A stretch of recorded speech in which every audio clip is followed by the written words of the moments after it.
Hey, hello, I'm Kråkan, also known as Corvus Cornix, and welcome to Classic Movie Rambles, where I talk about old movies that I found in my closet while cleaning. This week's movie is Aliens, and it's about 2 hours and 11 minutes long. And the movie starts with the main character Ripley and the cat Jonesy drifting in space, and they've been drifting for 75 years and had drifted through all the core systems because in the last movie they were on their way home from encounter with a bad alien creature just called a xenomorph, but more of that later.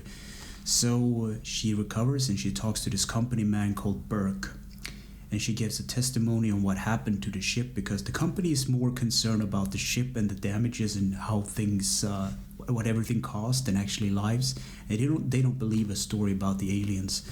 So she has more nightmares about the alien, and apparently the colony where they found the ship in the first movie, because now there's like they terraformed the area and there's like a colonists living there, and they lost the contact with the colony obviously, and Ripley gets called in to as an advisor to go and check out what happened. She will not be going in herself, but she will go with a couple of like Marines. So she accepts the job on one condition, that they're not there to study it, but to destroy it, because this thing is really dangerous. So Ripley travels with the Marines, and they go on a ship like last time, like through like hypersleep and everything, and they end up there. And there's this funny scene when they wake up and they go and eat, and Ripley has a history of not liking androids, like humanoid robots. And there's actually a robot on board with the Marines, and he does a thing with knives. You know, he takes a knife and he just put it between the finger of like another like soldier, and basically not trying to hit the fingers. And Ripley realized that he's an android, and due to her previous encounter with a droid or android named Ash, she doesn't trust the androids, which is understandable. And yeah, so the team is sent down to this colony, and there doesn't seem to be anyone there, and they kind of investigate the area with with trackers. There's just this thing that beeps and has like a little radar screen, and if any movement is detected, it will beep or show like a dot on the screen. In fact, it does both, I think. So everything seems clear, but Ripley's not happy about it. But the command and Bishop and her, they go down there anyway. And they found out that the colonists has actually been experimenting on these alien creatures called the facehuggers, and she's not happy about that.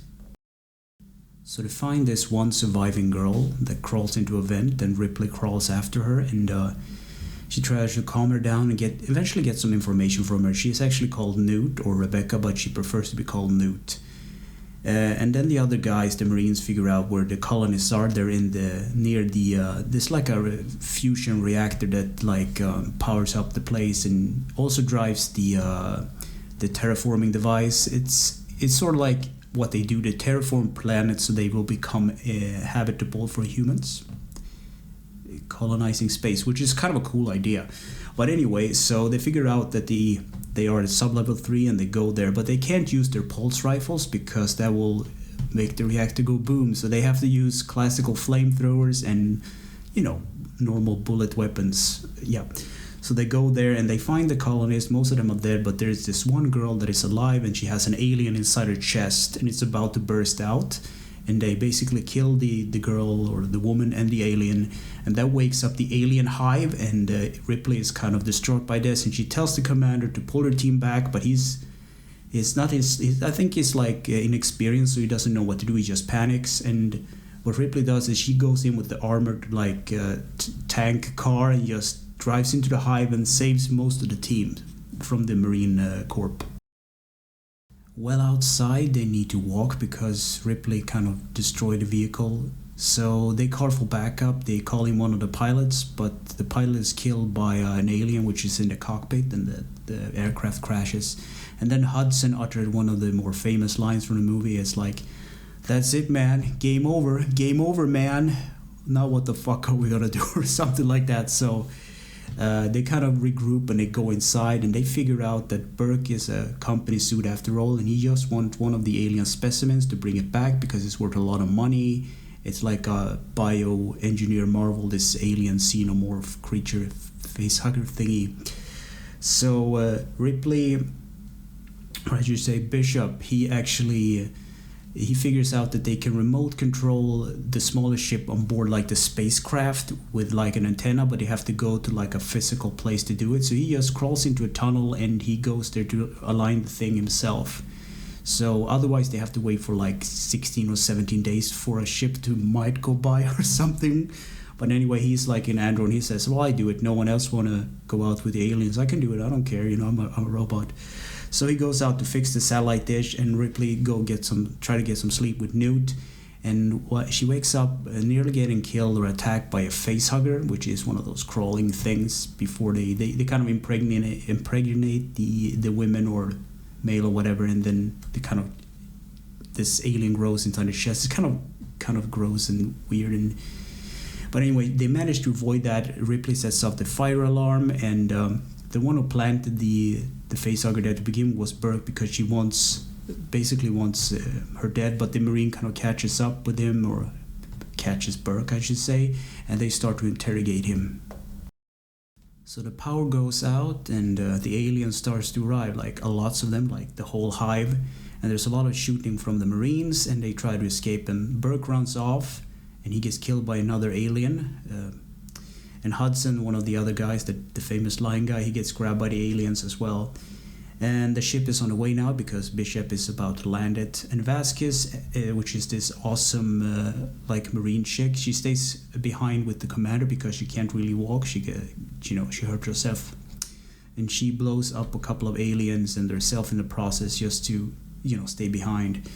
And Hicks and Ripley they actually lose Newt, and they were supposed to pick her up, but Newt gets taken to the hive, or the alien main place, I guess. So Hicks and Ripley goes to the ship which Bishop has landed, and Bishop flies Ripley to the reactor, which is about to blow, so there is like a time limit. So she gears up with all the weapons she carries, and she goes into the hive to save Newt, which is awesome. And there's like explosion of fire happening, and she gets Newt and she's about to leave, but then she steps into the queen's chamber, which is full of eggs, and she basically tries to buy her way out of there. So she burns some eggs and try to go out of the place in like an elevator, but the alien queen follows them. There's like this chase where they end up in at the top of the shaft where everything is about to blow, and they get on the ship, her and Newt, and once they land, they realize that the alien queen is actually climbing aboard like the landing gear or whatever. So Bishop gets torn in half as he walks out the ramp, and there's like this thing where Ripley actually gets into one of like this kind of it's like a what do you call it, like an exoskeleton, like a robot kind of suit made for like carrying heavy loads. And she actually battles the alien queen with it, and she says one of the more famous lines as well, like "Get away from her, you bitch," which is like, when I heard it, I was like, yeah, this is about to get real now. So there's this fight between the queen and Ripley in this power suit, and she managed to get the alien queen into like the airlock because they're up in like space right now.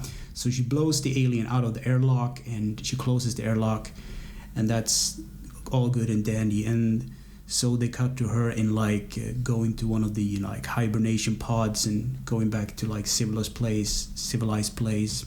Newt is there alive, and Bishop is like patched up in this plastic bag, but he's an android, he will all do fine. And then that's where the movie ends. They actually get into the pods, and the end credit scrolls. So what do I think about this movie, Aliens?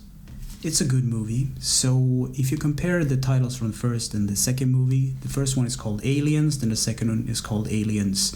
So the first movie was about one alien wreaking havoc on a ship, and they have little to no weapons on board. In fact, they're actually referred to truck drivers in space in the first movie. So I think they made like improvised flamethrowers and whatnot to combat the thing.